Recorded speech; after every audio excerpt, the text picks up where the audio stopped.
സ്റ്റുഡിയോയിൽ പോയി നമ്മൾ പാടുക എന്ന് പറയുന്നൊരു ആശ്വാസമാണ്. അതെ, അതെ. നമുക്കെപ്പോഴും ഈ ഫയൽ വർക്കിൻ്റെ ഇടയിൽ പാട്ട് വരിക, ക്രിയേറ്റീവ് സാധനം വരിക എന്നുള്ളത് വലിയ ആശ്വാസമാണ്. നമുക്ക് ആകാശവാണി ചില റെസ്ട്രിക്ഷൻസ് ഉണ്ട്. നമ്മൾ വെളിയിൽ പോയി പരിപാടി നടത്താൻ അതിന് പെർമിഷൻ കിട്ടുന്ന പ്രശ്നമേ ഇല്ല. കാരണം വെളിയിൽ അതുപോലൊരു മീഡിയയിലാണ് നമ്മൾ നടത്തിയത്. ഈ പേടിയൊന്നും നമുക്ക് വിഷയമല്ല. വരുന്നെങ്കിൽ വരട്ടെ, കുഴപ്പമാണെങ്കിൽ കുഴപ്പമാവട്ടെ എന്നുള്ള മട്ടില്ലേ നമ്മൾ ജീവിതത്തെ കണ്ടിട്ടുള്ളൂ. അപ്പം അങ്ങനെ കുഴപ്പം വന്നപ്പോഴേ ഞാൻ സന്തോഷമായിട്ട് ഈ വീട്ടിൽ പോയിരുന്നു.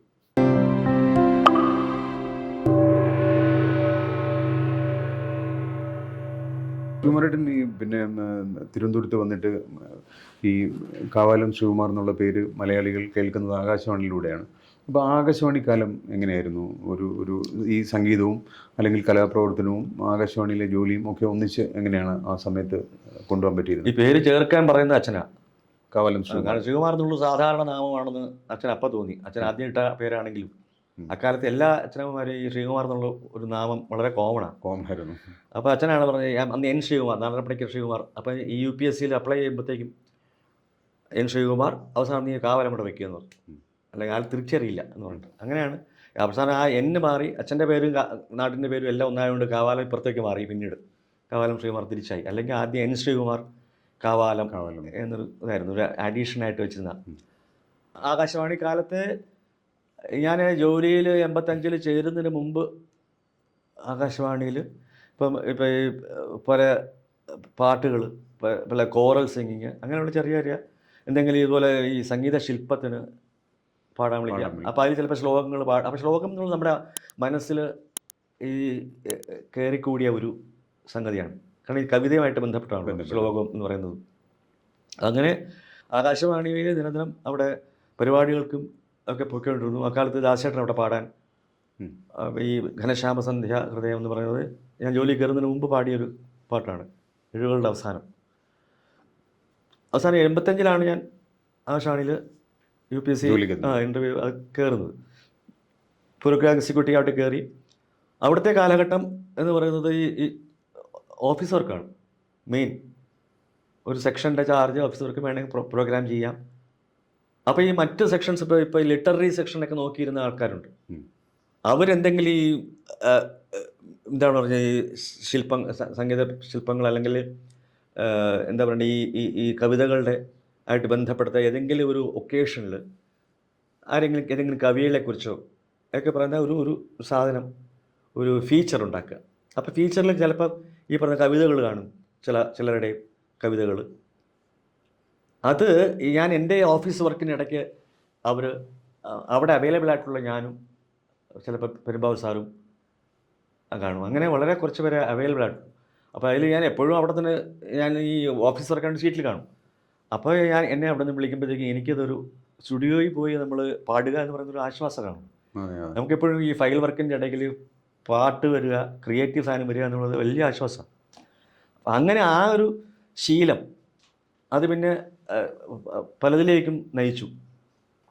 പലതും നമുക്ക് കൈകാര്യം ചെയ്യാൻ, അനായാസമായി കൈകാര്യം ചെയ്യാൻ ഒരു ശീലം ആകാശവാണി നിന്നാണ് കിട്ടിയത്. അവിടെ നിന്നാണ് ഈ രാമായണത്തിൻ്റെ തുടക്കവും, കോഴിക്കോട് നിന്നാണ്. അപ്പോൾ ഈ കവിതകൾ എന്ന് പറയുന്നത് അവിടെ ഒരു പാഷൻ അല്ലെങ്കിൽ അതിനുള്ളൊരു ഇഷ്ടം അവിടുന്ന് വീണ്ടും കൂടി വരികയായിരുന്നു. വീട്ടിൽ കേട്ട കാര്യങ്ങൾ അത് പിന്നെ ജോലി കിട്ടിയപ്പോൾ അവിടെയും ഇത്തരം അവസരങ്ങൾ നമുക്ക് വന്നു. ഇത് നമ്മുടെ ഉള്ളിലെ ഒരു എന്താ പറയേണ്ട എപ്പോഴും ഒരു തീയായിട്ട് നമുക്ക് ഈ കാവ്യ സംസ്കാരം കൊണ്ടു നടക്കാൻ സാധിക്കുന്നതിൽ ഒരു പ്രധാന പങ്ക് വഹിച്ച ഒരു സ്ഥാപനമാണ് ആകാശവാണി.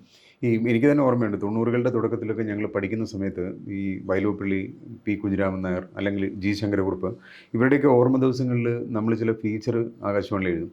അപ്പോൾ അത് കേൾക്കാൻ 7:30 അത് കേൾക്കാൻ വേണ്ടി ഇരിക്കുമ്പോൾ ഏറ്റവും വലിയ സംഗതി എന്ന് പറഞ്ഞു കഴിഞ്ഞാൽ ആകാശവാണി തന്നെ അതിന് സംഗീതം കൊടുത്ത് ശ്രീകുമാരനെ പോലുള്ള ആൾക്കാർ അത് ചൊല്ലി നമ്മൾ വിചാരിക്കുന്നതിനപ്പുറം അന്ന് ആൾക്കാർക്ക് അത് ഇഷ്ടപ്പെടുന്നൊരു സംഗതിയായിരുന്നു.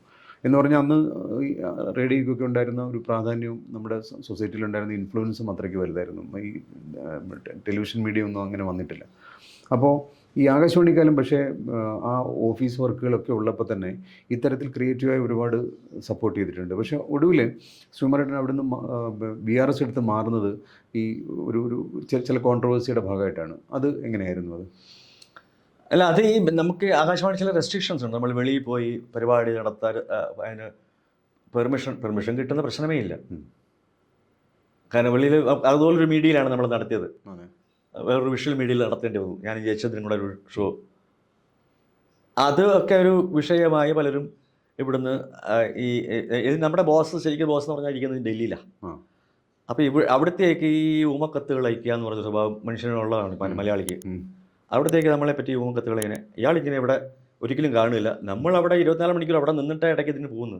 നമ്മൾ ഉത്തരവാദിത്തപ്പെട്ട ജോലി, ഞാൻ പരിപാടി കൊടുത്തില്ലെങ്കിൽ അവിടെ പരിപാടി എൻ്റെ സെക്ഷനിലുള്ള പരിപാടി പോകില്ല. അപ്പോൾ ഞാൻ എൻ്റെ പണി ചെയ്തില്ലെങ്കിൽ അവിടെ വേറെ ആരും ചെയ്യില്ല. അതെല്ലാം കഴിഞ്ഞിട്ടാണ് ഞാൻ മറ്റ് പരിപാടികൾക്കും കച്ചേരികൾക്കും ഒക്കെ പോവുക. കച്ചേരികൾക്കൊക്കെ പിന്നെ പെർമിഷൻ ഇല്ലെങ്കിലും അത് പ്രശ്നമല്ല. പക്ഷെ മറ്റൊരു ചാനലിൽ പോയതാണ് ഏറ്റവും വിഷയമാണ്. നമുക്ക് ഒരു ജീവിതത്തിൽ വരുന്ന കാര്യങ്ങൾ നമുക്ക് ഒരു കലാകാരൻ എന്നുള്ളതിൽ നമ്മൾ സ്വാഭാവികമായിട്ട് ഈ പേടിയൊന്നും നമുക്ക് വിഷയമല്ല. വരുന്നെങ്കിൽ വരട്ടെ, കുഴപ്പമാണെങ്കിൽ കുഴപ്പമാവട്ടെ എന്നുള്ള മട്ടില്ലേ നമ്മൾ ജീവിതത്തെ കണ്ടിട്ടുള്ളൂ. അപ്പം അങ്ങനെ കുഴപ്പം വന്നപ്പോഴേ ഞാൻ സന്തോഷമായിട്ട് വീട്ടിൽ പോയിരുന്നു. കുറച്ച് നാൾ സന്തോഷമായിട്ട് എവിടേക്കുള്ള യാത്രകളൊക്കെ ചെയ്ത് പരിപാടിക്ക് ആയിട്ട് ബന്ധപ്പെട്ട യാത്ര ചെയ്ത് ഞാൻ വീട്ടിലിരുന്നു. ഒരു വർഷം കഴിഞ്ഞിട്ട് തിരിച്ചെടുത്തു. അല്ലാതെ ചെയ്യാൻ പറ്റില്ല, ഒന്നും ചെയ്യാൻ പറ്റില്ല. 6 മാസം കഴിഞ്ഞാൽ തിരിച്ചെടുക്കണമെന്നാണ് നിയമം. പക്ഷെ അതിനുശേഷം എന്നെ ബോംബെയിലൊക്കെ ആയിട്ട് അവിടെ പോയി ജോയിൻ ചെയ്യാൻ പറഞ്ഞു, ശിക്ഷാ നടപടിയായിട്ട്. ബോംബെയിൽ ജോയിൻ ചെയ്തു. തിരിച്ച് അതെല്ലാം കഴിഞ്ഞ് അവിടെ ഒരു 6 മാസം സകല ലീവ് നമ്മുടെ പോയി. നമുക്ക് നാട്ടിൽ ഇടയ്ക്കിടയ്ക്ക് വരും. അങ്ങനെ കോഴിക്കോട് ഒരു വേക്കൻസി വന്നപ്പോൾ അവിടെ, അപ്പോൾ അന്ന് പ്രൊമോഷൻ ASD ആയിട്ട് എനിക്ക് പ്രൊമോഷൻ കിട്ടി. ASD ആയിട്ട് ഇവിടെ കോഴിക്കോട് വന്നു. അപ്പോൾ അവിടെ എൻ്റെ സ്റ്റേഷൻ്റെ ചാർജാണ് എനിക്ക്. അവിടെ ഇരിക്കുമ്പോൾ അവിടെ ഒരു 5-6 മാസം കഴിഞ്ഞിട്ടാണ് ഞാൻ VRSനെ പറ്റി ചിന്തിച്ചത്. കാരണം നമുക്ക് ഇനിയും പ്രശ്നങ്ങളുണ്ടാവാം ജീവിതത്തിൽ. നമുക്ക് ഈശ്വരൻ തന്ന ഒരു സിദ്ധിയാണ് സംഗീതം. അപ്പം അത് കൊണ്ടുപോകേണ്ട ചുമതല എനിക്കുണ്ട് എന്നുള്ള ഉള്ളിൽ തോന്നിയുകൊണ്ട് ഞാൻ വിചാരിച്ചു രണ്ടും കൂടെ ഇനി നടക്കില്ല എന്ന് വിചാരിച്ച് ഒരു ഓപ്പർച്യൂൺ മോമെൻറ്റിൽ ഇത് VRS എന്ന് പറഞ്ഞ സംഗതി അതിൻ്റെ സമയമായപ്പോൾ ഞാനതെടുത്തു. പെൻഷൻ മേടിച്ചാൽ മതിയല്ലോ, സ്വസ്ഥമായിട്ടിരിക്കാമല്ലോ, സംഗീതത്തിൽ കൂടുതൽ നമുക്ക് പ്രവർത്തിക്കാൻ പറ്റും എന്ന് വിചാരിച്ച് ഞാൻ അന്ന്. കാരണം നമുക്ക് ഈ സംഗീത മനസ്സിൽ കൂടിയാൽ ഈ മറ്റ് എന്താ പറയുക ടെൻഷൻസ് എന്ന് പറഞ്ഞ സാധനമുണ്ട്, നമ്മളെ വലിയ പ്രശ്നമാണ്. മറ്റു കാര്യങ്ങൾ നമ്മൾ അപ്പോഴത്തേക്ക് എനിക്ക് ഓഫീസ് കാര്യങ്ങൾ സത്യം പറഞ്ഞാൽ മടുത്തു തുടങ്ങി. കാരണം ഈ ഒരു ഗ്യാപ്പ് വന്നല്ലോ, നമ്മൾ വെളിയിൽ നിന്ന് കുറച്ച് നാൾ നിന്നപ്പോഴത്തേക്ക് അതിൽ ഗ്യാപ്പ് വന്ന ശേഷമായിട്ട് നമുക്ക് ഓഫീസ് കാര്യങ്ങളോട് ഒരു മടുപ്പ് വന്നു. അതിലേക്ക് ഇനി ഇരുന്നിട്ട് കാര്യമില്ല. എന്നാൽ വലിയ പെൻഷൻ അവസാനം മേടിക്കാമായിരുന്നു, അത് വേറെ കാര്യം. പക്ഷേ സാമ്പത്തികമല്ല പ്രശ്നം, നമുക്ക് അത്യാവശ്യം ഉള്ള പെൻഷൻ മേടിച്ച് നമുക്ക് പിരിക്കാം എന്ന് വിചാരിച്ച് ഞാൻ സംഗീതത്തിൽ കൂടുതൽ മുഴുകാമെന്ന് വിചാരിച്ചാണ്. നമ്മുടെ അങ്ങനെ ഒരു തീരുമാനം അറിയിച്ചപ്പം കാവാലൻ സാറിൻ്റെ പ്രതികരണം എങ്ങനെയായിരുന്നു? അച്ഛനും അത് വലിയ ഇഷ്ടമല്ലായിരുന്നു. ഒരു ജോലി കളയാന്ന് പറഞ്ഞാൽ പണ്ടത്തെ കാലത്ത് അവർക്കും അത്ര ഒരു സുഖകരമായ ഒരു ഇതല്ല. പിന്നെ അങ്ങനെയൊന്നും നമ്മളോട് നേരിട്ട് പറയാറില്ല. ഇല്ലല്ലോ. ഈ റിട്ടയർ ചെയ്തതിന് ശേഷം ഇപ്പോൾ പൂർണ്ണമായിട്ടും സംഗീതം, അല്ലെങ്കിൽ ഇപ്പോൾ തന്നെ ഈ പിന്നെ രാമായണം പോലെ മലയാളി ഏറ്റവും കൂടുതൽ കേൾക്കുന്ന ഒരു സംഗതിയാണ് ശ്രീകുമാരേട്ടൻ പാടിയ. അപ്പോൾ അങ്ങനെ എത്രമാത്രം സജീവമായിട്ട് അതിനകത്തിൽ ഇപ്പോൾ ഇൻവോൾവ് ആണ്? അതാണ് അത് അതിൻ്റെ തുടക്കം 85-ൽ ഞാൻ കയറിയ സമയത്താണ്. ആകാശവാണിയിലാണ് ഈ രാമായണത്തിൻ്റെ തുടക്കം. അക്കാലത്ത് ഒരു 3-4 മാസം എൻ്റെ അന്നത്തെ ഞാൻ കയറിയ സമയത്ത് ഒരു ഡയറക്ടർ KP നമ്പ്യാർ, അദ്ദേഹം ഞാൻ എല്ലാ വർഷവും ഈ രാമായണ സമയത്ത് ഞാൻ വിളിക്കും. ഇപ്പോഴും ഒരു പ്രായമായി. അദ്ദേഹമാണ് ഒരു അൺഎഡിറ്റഡ് ആയിട്ടുള്ള രാമായണം ഞാൻ കയറിയ വർഷം തന്നെ, കയറിയ ഒരു മാസം കഴിഞ്ഞിട്ട് അദ്ദേഹം ആ ചുമതല എന്നെ ഏൽപ്പിച്ചു. ആ സെക്ഷൻ്റെ ഒരു ചാർജ് എന്നുള്ള നിലയിൽ ഞാനും കൂടെയുള്ള നമ്മുടെ പാട്ടുകാരും സ്റ്റാഫ് ആർട്ടിസ്റ്റ് ഉണ്ടായിരുന്നു. KP പിള്ള, ശശീരൻ നായർ എന്നൊക്കെ പറഞ്ഞ കുറേ, മാലിനി, അങ്ങനെ അവരെയും കൊണ്ടൊക്കെ രാമായണം ചൊല്ലിച്ച് ഒരു 4-5 മാസത്തേക്ക് രാവിലെ ഒരു 10-12 മിനിറ്റേ ഉള്ളൂ ദിവസവും. അങ്ങനെ കൊടുക്കാനായിട്ട് എന്നെ നിർദ്ദേശിച്ചു. ഞാൻ അതിനു മുമ്പ് ഇത് വായിച്ചിട്ടില്ല. വീട്ടിലും അങ്ങനെ വായിച്ചിട്ടില്ല.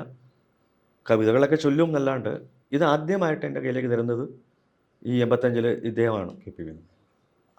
അത് വലിയ നിമിത്തമായി ജീവിതത്തിൽ ഇന്നത്തെ ദിവസം വരെ ജീവിതത്തിൽ അത് അന്ന് തുടങ്ങിയത്. അത് പിന്നെയും ഞാൻ തുടരേണ്ടി വന്നു എന്ന് പറയാൻ പറ്റില്ല, തുടർന്നു പോയി. തുടർന്ന് വന്നാൽ അതൊരു ഒരു ഭാരമായിട്ട് എടുക്കില്ലേ? ആ ഭാരമല്ലായിരുന്നു, അത് വലിയ അനുഗ്രഹമായിട്ട് സംഗീതത്തോടൊപ്പം ഇതും എനിക്ക് കൊണ്ടുപോകാനൊരു ഭാഗ്യം, ഒരു അനുഗ്രഹം അന്ന് തൊട്ട് വന്നു. ഇതൊക്കെയാണ് ചില നിയോഗങ്ങളെന്ന് നമ്മൾ ജീവിതത്തിൽ പറയുക.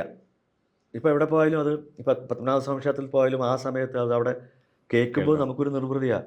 നമ്മളിങ്ങനെ അന്ന് തുടങ്ങിയ ഒരു സംഭവം അവിടേക്കാണ് നമ്മൾ ഈ ഒരു അളവ് പോലൊന്നും ഒന്നും ചെയ്യാൻ പറ്റില്ല നമുക്ക്. ഇതിലേം കൊണ്ട് നമുക്ക് കിട്ടാൻ പറ്റില്ല, ഒരു അളവ് പോലില്ല. ഇത് കാലം ഇങ്ങനെ തെളിയിച്ച് നമ്മളോടൊപ്പം ഇങ്ങനെ സഞ്ചരിച്ച് നീ ഇന്നത് ചെയ്യുക എന്ന് നമ്മുടെ ഉള്ളിൽ നിന്നുള്ള പ്രചോദന അല്ലെങ്കിൽ ചോദന കൊണ്ട് സംഭവിച്ച ഒരു കാര്യമാണ്. അത് വീണ്ടും അത് തുടരുക. അപ്പോൾ അതിനെ തുടർന്ന് പലപ്പോഴും ജോണി സാരിയെ പിന്നെ കാസറ്റ് എടുക്കാൻ വന്നു, പല കാണ്ഡങ്ങളും. അന്നൊക്കെ ആ ഒരു കാണ്ഡത്തിൻ്റെ 2 കാസറ്റ് എടുത്തു കഴിഞ്ഞാൽ അതും എഡിറ്റഡാണ്. അപ്പോൾ അവിടെയും നമുക്ക് തൃപ്തിയില്ല. കേൾക്കുന്നവർക്ക് ഇത് ഇത്ര എഡിറ്റ് ചെയ്ത് എന്താണെന്ന് ചോദിക്കും. അന്ന് അവർക്കറിയില്ല അത്. പിന്നീടാണ് യൂട്യൂബ് വന്നപ്പോഴാണ് നമുക്ക് സമയപരിധിയില്ല, അൺഎഡിറ്റഡ് ഈ 32 ദിവസം നമുക്ക് ഓരോ മണിക്കൂർ വെച്ച് കൊടുക്കാൻ പറ്റും എന്നത്. അത് കൂടുതലും സാധിച്ചത് ഈ കോവിഡ് സമയത്താണ് ഇതിന് സമയം കിട്ടിയത്. അത് കാരണം നമുക്ക് എല്ലാ വർഷവും ഇതിൻ്റെ ഈ എഴുത്തച്ഛൻ്റെ ഈ ഒരു വരികളിലൂടെ നമ്മൾ കടക്കുമ്പോൾ നമുക്ക് പലതിനെപ്പറ്റിയും ഒരു ഉൾക്കാഴ്ച, പലതിനെപ്പറ്റി നമുക്കൊരു ഇൻ്റർപ്രിട്ടേഷൻ സംഗീതത്തിലൂടെ നൽകാൻ സാധിച്ചു എന്നത് നമ്മൾ തിരിച്ചറിയുമ്പോൾ നമുക്കൊരു നിർവൃതിയാണ്. പല ഭാഗങ്ങളും നമുക്ക് വായിക്കുമ്പോൾ ഉണ്ടാകുന്ന നിർവൃതി, മലയാള ഭാഷയുടെ ഒരു ശക്തി, എഴുത്തച്ഛൻ്റെ ആ രചനയുടെ ശക്തി നമുക്ക് ഓരോ വർഷവും, എനിക്കത് വെറുതെ വായിച്ചാൽ കിട്ടില്ല. ഞാനത് ചൊല്ലി പാടി തന്നെ എനിക്ക് എൻ്റെ മനസ്സിലോട്ട് കയറും. അതാണ് ഒരു കവിത. പലപ്പോഴും എനിക്ക് കവിത പലരും അയച്ചു തരും. അഭിപ്രായം പറയാൻ ഞാൻ ആളേ അല്ല. ഞാൻ പറഞ്ഞു എനിക്ക് പാടാൻ പറ്റുമെങ്കിൽ, എനിക്ക് ചൊല്ലാൻ ഭംഗിയായിട്ട് പറ്റുമെങ്കിൽ അതിൻ്റെ ഒരു വിലയിരുത്തൽ ഞാൻ പറയാം, അത്രേ പറ്റുള്ളൂ എന്ന് പറയും. കാരണം അങ്ങനെ ഈ പറഞ്ഞ എന്താ പറയണ്ടേ, ഈ വാക്കുകളുമായിട്ടുള്ള ബന്ധം, മലയാള ഭാഷയിലെ വാക്കുകളും പ്രയോഗങ്ങളുമായിട്ടുള്ളൊരു ബന്ധം എനിക്ക് വന്നത്, അല്ലെങ്കിൽ ഞാനിപ്പോൾ ഇതിൻ്റെ മുമ്പിലിരുന്ന് 2 വാക്ക് പറയാൻ സാധിക്കുന്നത് അധ്യാത്മരാമായണം തുടങ്ങി വെച്ച അന്ന് തൊട്ട് ഉള്ള ഒരു എന്താ പറയുക, നമുക്ക് നമ്മുടെ ഒരു ഇതാണ്, പ്രോസസ്സാണ്. അല്ലെങ്കിൽ വെറും ഒരു പാട്ടുകാരനായിട്ട് ഒന്നും സംസാരിക്കാൻ പറ്റാത്തനായിട്ട് മാറിയേനെ ഞാൻ എന്ന് കരുതി ആയിരിക്കണം ഇങ്ങനൊരു നിയോഗം വന്നത് എന്ന് ഞാൻ വിശ്വസിക്കുന്നു.